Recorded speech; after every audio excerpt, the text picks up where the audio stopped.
शुरू करें जी। सभी गुरु भाई बहनों को प्रणाम है। आज काफ़ी दिनों बाद फेसबुक लाइव के माध्यम से साहब आप लोगों से बात करेंगे। बीच में थोड़ा लॉकडाउन, कोरोना का प्रभाव, उस कारण भी बात नहीं हो पाई। अभी साहब की तबीयत भी बहुत स्वस्थ नहीं है, पहले से कुछ ठीक है, लेकिन अस्वस्थता के बावजूद साहब ने अनुमति दी है कि आप लोगों से दो शब्द बात करेंगे।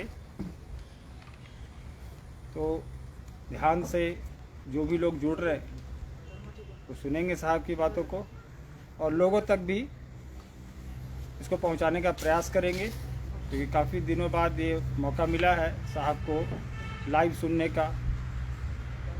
कुछ प्रश्न आए हैं, जिज्ञासाएं आई हैं, साहब से हम लोग अनुरोध करेंगे उस पर कुछ जिज्ञासा का समाधान हो। और इसी के साथ मैं अनुमति चाहूँगा साहब से कि साहब की तरफ कैमरा घुमाया जाए। लाइए भाई।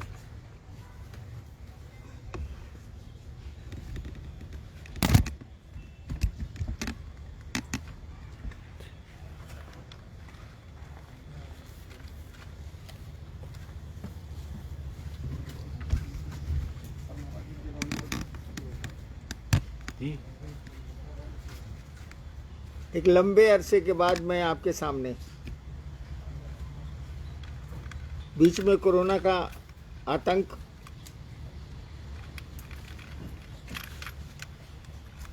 मन इस चिंता में पड़ा था कि पूरी दुनिया त्रस्त है, इसीलिए बात करने की इच्छा भी नहीं हुई।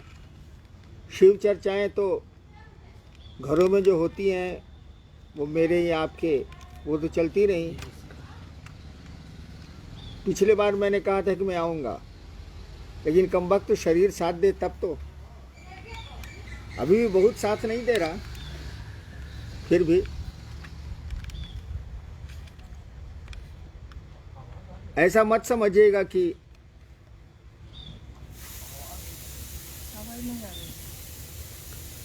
एकदम नहीं आ रही है।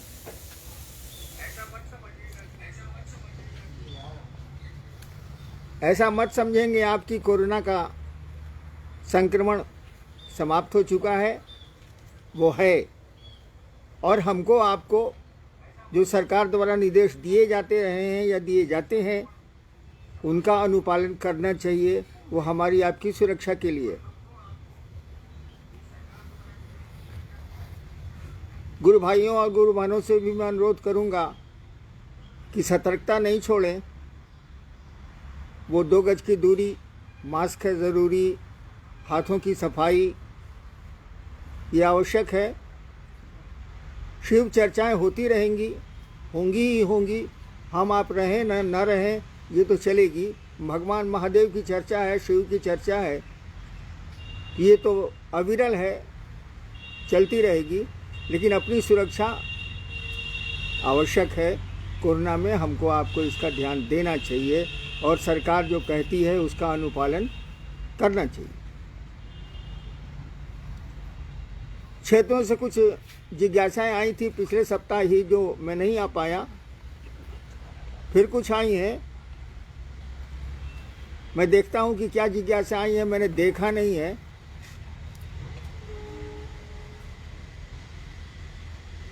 क्या जिज्ञासा है, कोई पढ़िए भाई। आओ चले शिव की ओर। पेज नंबर 177 में साहब आपने लिखा है कि ऐसे में यदि प्रश्न होंगे तो चुंबक उत्तरगामी होगा, मेरे गुरु शिव होंगे। इस वाक्य का क्या अर्थ है? सोनी, झारखंड, भरतखंड, बिहार। भरतखंड का कौन स्टेट? बिहार। बिहार।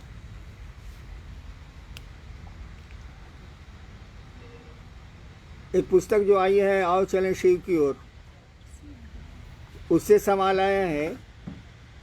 वो जो शुरू में लिखा गया है कि छोटा सा लोहा का टुकड़ा,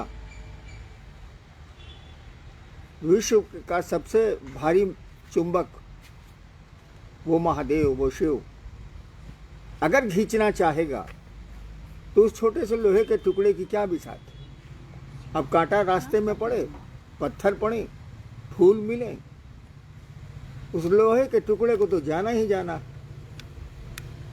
इधर चुंबक अपनी ओर खींच रहा है तो लोहे का टुकड़ा तो जाएगा ही, लौह खंड तो जाएगा ही। वही मैंने लिखा है कि हमसे क्यों सवाल करते हो बाबू। जो महादेव ने चाहा है वो मैंने किया है, कोशिश करता हूँ कि वो चाहते हैं वो करूँ, और मेरे पास कोई उपाय भी नहीं है। वो चुंबक जब खींच रहा है और दुनिया का सबसे स्ट्रॉन्गेस्ट मैग्नेट है, सबसे मजबूत चुंबक है, तो एक मामूली सा लोहे का टुकड़ा, एक जीव, एक शिष्य क्या कर पाएगा, क्या कर सकता है। तो सवाल हमसे क्यों करते हो बाबू। अगर सवाल करना है तो चुंबक से करो, जो शिव रूपी चुंबक है शिव से करो। हमसे क्या करते हो, हम क्या जवाब देंगे। कोई अपने मन से, मैं बचपन से आज तक तो चला नहीं हूँ, किसी ने चला दिया तो मैं क्या करूँ। नेक्स्ट। जब 3 सूत्र आपके अनुभव और घटनाओं पर आधारित है तो नमः शिवाय से 108 बार प्रणाम की विधा अलग से क्यों करें। क्या स्वास्थ्य से प्रणाम और मानसिक नमन के परिणाम अलग अलग हैं। सवाल ही अटपटा है। जब 3 सूत्र आए हैं, मेरे द्वारा निरूपित हैं, तो उसी में ना तीसरा सूत्र है नमः शिवाय से अपने गुरु को प्रणाम करना। अलग से कहाँ है। ये जो सवाल है कि नमः शिवाय अलग से करना है, अलग से क्यों करना। उसी का खंड है, वो तीसरा सूत्र वही है। हाँ, आपका चर्चा करने को बहुत मन करता है, इसीलिए लगता है कि नमः शिवाय फालतू है, दया मांगना फालतू है। चर्चा करने में मन लगता है, उसमें मन की तुष्टि होती है, उसमें लगता है कि दूसरे बेवकूफ़ हैं, हम आप होशियार हैं, तभी ना हम समझा रहे। इसीलिए लगता है कि नमः शिवाय बेकार है, वो अलग से दिया हुआ। जी ना, वो तीनों सूत्रों में तीसरा सूत्र नमः शिवाय से अपने गुरु को प्रणाम करना है। और जो अपने गुरु को प्रणाम नहीं कर सकता वह शिव का शिष्य हो ही नहीं सकता। जो अपने पिता और माँ को प्रणाम नहीं कर सकता वह पुत्र कहलाने का अधिकार भारतीय संस्कारों में नहीं है उसको। और जहाँ तक मानसिक प्रणाम यानी माला पर प्रणाम जिसको आप कह रहे हैं, और श्वास पर प्रणाम, दोनों में थोड़ा अंतर है। माला पे अगर प्रणाम कर रहे हैं तो उसकी गिनती तय है, वो 108 बार ही होगा। माला 108 की दानों की होती है। श्वास पर गिनती नहीं है, वहाँ गिनती नहीं की जाती है। सांस आती है तो नमः जाता है, और सांस निकलती है तो शिवाय जाता है। और ये प्रणाम शिव गुरु को स्मरण करके किया जाता है। कहीं भी किया जा सकता है, खेत में भी काम करते किया जा सकता है, भोजन करते भी किया जा सकता है, नहाते भी किया जा सकता है, कहीं भी किया जा सकता है। लेकिन माला पे जब तो खेत में खुरपी चलाते नहीं हो सकता। नेक्स्ट।